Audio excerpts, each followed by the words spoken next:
India സഖ്യത്തിനെയും കോൺഗ്രസിനെയും സംബന്ധിച്ച് ഇനി വരാനിരിക്കുന്ന നാളുകൾ അത്ര സുഖകരമായിരിക്കില്ലെന്ന വാർത്തകളാണ് പുറത്തു വന്നുകൊണ്ടിരിക്കുന്നത്. ബീഹാർ മുന്നണിയിൽ നിന്നും JDU നേതാവും ബീഹാർ മുഖ്യമന്ത്രിയുമായ നിതീഷ് കുമാർ NDAയിലേക്ക് മടങ്ങുന്നതിന്റെ സൂചനകളാണ് ലഭിച്ചുകൊണ്ടിരിക്കുന്നത്. തൃണമൂൽ കോൺഗ്രസിനെ മമതാ ബാനർജി ഒറ്റയ്ക്ക് മത്സരിക്കുമെന്ന് പ്രഖ്യാപിച്ചതിനു പിന്നാലെയാണ് നിതീഷിന്റെ മനം മാറ്റവും സംഭവിച്ചിരിക്കുന്നത്. പ്രതിപക്ഷ മുന്നണി കെട്ടിപ്പടുക്കുന്നതിൽ ഏറ്റവും വലിയ നെടും തൂണുകളായിരുന്ന ഈ രണ്ട് നേതാക്കന്മാരുടെയും പിന്മാറ്റം മുന്നണിയെ സാരമായി ബാധിക്കുമെന്ന കാര്യത്തിൽ ആർക്കും തർക്കമില്ല.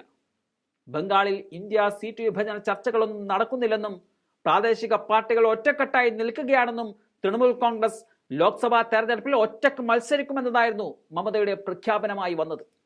നേരത്തെ ശരത് പവാർ, മമതാ ബാനർജി, സീതാറാം യെച്ചൂരി, D രാജ, MK സ്റ്റാലിൻ, അഖിലേഷ് യാദവ്, ഉദ്ധവ് താക്കറെ എന്നിങ്ങനെ വിവിധ നേതാക്കളെ മുന്നണിയിൽ എത്തിക്കുന്നതിന് നിതീഷ് വലിയ പരിശ്രമങ്ങൾ നടത്തിയിരുന്നു. എല്ലാ മുന്നണികളെയും കൂട്ടിച്ചേർത്ത് സഖ്യം യാഥാർത്ഥ്യമാക്കാൻ കോൺഗ്രസ് നേതാക്കളുമായി സഹകരിക്കാനും നിതീഷ് മുൻകൈയെടുത്തിരുന്നു.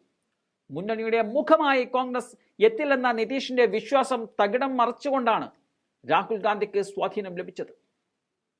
മുന്നണി കൺവീനർ സ്ഥാനത്തേക്ക് നിതീഷിന്റെ പേര് നിർദ്ദേശിച്ചെങ്കിലും അത് ഏറ്റെടുക്കാൻ നിലവിൽ നിതീഷ് തയ്യാറായിട്ടില്ല. കോൺഗ്രസിന് ബീഹാറിൽ വിരലിലെണ്ണാവുന്ന സീറ്റ് മാത്രം നൽകുമെന്ന കടുംപിടുത്തം പിടിച്ചതാണ് പ്രതിപക്ഷ മഹാസഖ്യത്തെ ആദ്യം ബാധിച്ചത്. മുന്നണിക്ക് പ്രധാനമന്ത്രി സ്ഥാനാർത്ഥിയെ മുഖമില്ലെന്നും നിതീഷ് ആവർത്തിച്ച് പറഞ്ഞുകൊണ്ടേയിരുന്നു. ഏറ്റവും ഒടുവിൽ ബീഹാറിലെ ആദ്യ കോൺഗ്രസ് ഇതര മുഖ്യമന്ത്രിയായിരുന്ന കർപ്പൂരി ഠാക്കൂറിന് ഭാരത് രത്ന നൽകാൻ തീരുമാനമായതോടെ NDAയിലേക്കുള്ള കൂറുമാറ്റം പ്രവചിച്ചു തുടങ്ങുകയായിരുന്നു. JDUവിന്റെ കാലങ്ങളായുള്ള ആവശ്യത്തിനാണ് കേന്ദ്രം പച്ചക്കൊടി കാണിച്ചത് എന്നതാണ് നിതീഷ് കുമാറിനെ ഇരുത്തി ചിന്തിപ്പിച്ചത്.